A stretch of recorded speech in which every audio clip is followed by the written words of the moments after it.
In inner city Brisbane, there's a small primary school where philosophy has been introduced to all its classes, and there's plenty of evidence to suggest it benefits the children socially, academically, and even emotionally, and it's even good for the teachers.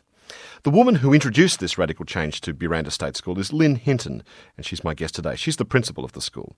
And in case you're wondering how something as seemingly esoteric as philosophy can help children, well, just think about the questions philosophy asks of us. How should I live a good life? What does it mean to be a good and moral person? How can I bring rational thinking to a problem? And the best one of all, where do your thoughts go when you've finished thinking them? Lynne Hinton's won a whole bunch of accolades for her work at the school, and teachers are coming to Buranda State School from all over the world to find out what on earth it is that she's doing and why it's working so well. Lynne, good morning. Good morning, Richie. It's funny, we think these things all the time, about these things all the time as kids, these big things. How far does the sky go up? Mm-hmm. What does it mean for forever? What is time? Mm-hmm. What does each moment mean? You think about these things all the time and you lose it as you get older, don't you? Because no one gives you the opportunity to actually explore them with other people because everybody else is thinking the same thing. So we actually take the time and stop and explore those ideas.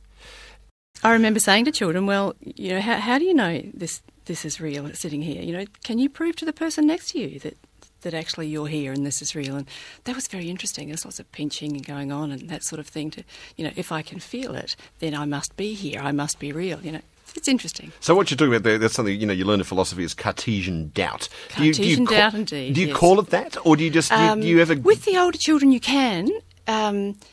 What we're not doing is actually talking about the history of philosophy. What we're actually doing is engaging children in philosophical discussion.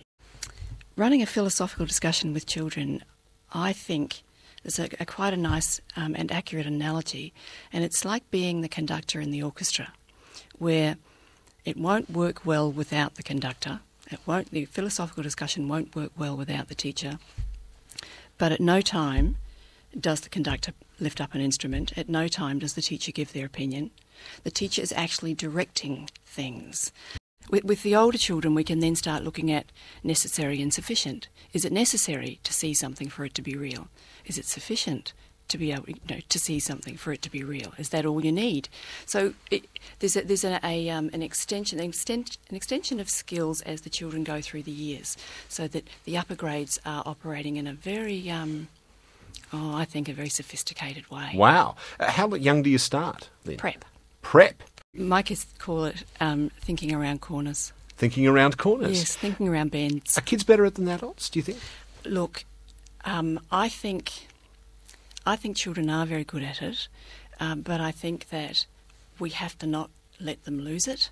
I think that curiosity and wonderment are part and parcel of childhood that we must encourage because we need them to still be like that when they're adults. Outside my office, I put up maths problems, all the time, and the children... What do you mean, on a board or something? Yeah, yes. On the board outside my office. And a big sign that says, don't let your brain shrink, think. Or something like, on a ship there are 26 sheep and 10 goats, how old is the captain? You're looking puzzled. It's a non sequitur, isn't it? Well, it doesn't make sense, does it? No. It really doesn't make sense. The little kids will look at the two numbers and add them up, right? Because that's what you do. It's maths, isn't it? The two numbers are not too far apart in size, so therefore it must be an adding. We'll add it, right? That's what they'll do. And if you don't pull them up on that, they'll keep doing that. It's not useful. It's not making sense of what they're being asked.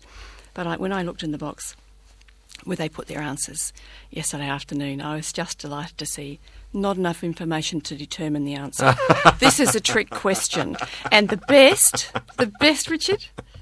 Well, his name is Peter, and he lives in Magic Land, and he's 500 million centuries old, and I know this is right because I worked it out, and I thought, she knows I'm having a go at her. She's doing the same back to me in a very respectful manner.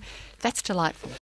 Our kids are very good at problem solving, maths problem solving, for example, because they're not focused on the answer, they're focused on the problem.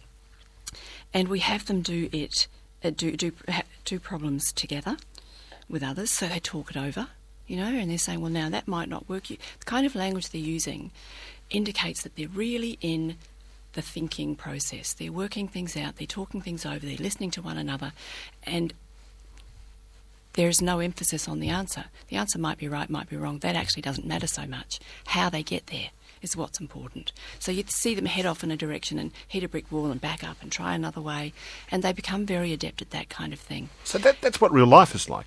Absolutely. They're working with others is real life, yeah. and that kind of novel problem is real life. When you encounter problems in real life, there's not always answers to problems. That's there right. are solutions, Yes. or Possibilities. but there's never, the answer to a problem in life is never going to be 14, really, is it? No, exactly right. The one that I still stop and think, goodness, that was remarkable, was I'd read a group of Year 5, 6, 7 students, William Tell, and, the mayor, he seeks vengeance and he shoots the arrow and all of those things.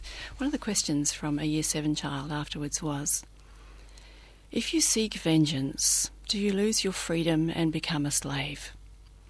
And the other children said, well, what do you mean by that? You'll have to explain that question. He said, I just mean that if you set about seeking vengeance, and getting revenge on somebody, do you become so focused on that and obsessed by that you lose the capacity to operate normally in the rest of your life and you become a slave to the vengeance? How old is this kid?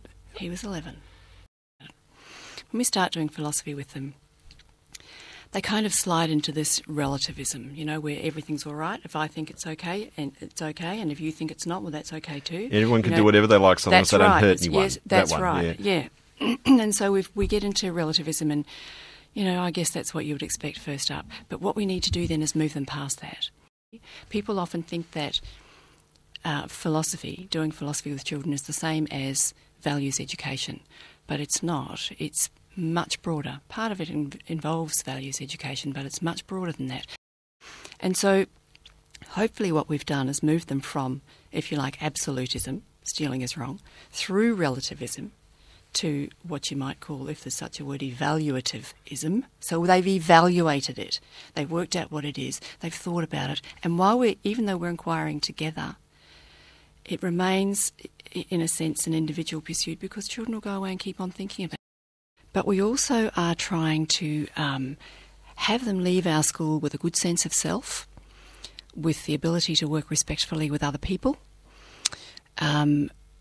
with the beginnings of a social conscience, with the ability to solve novel problems, and also with a good understanding of the practical and ethical implications of environmental sustainability. And to that end, the last one, we have a vegetable garden and we have chickens, and the little children, well, we all grow vegetables, everybody grows vegetables, and they sell them to the teachers and to the parents, and the little children collect the eggs from the chooks and make egg sandwiches and sell them to the teachers. So philosophy fits into all of that.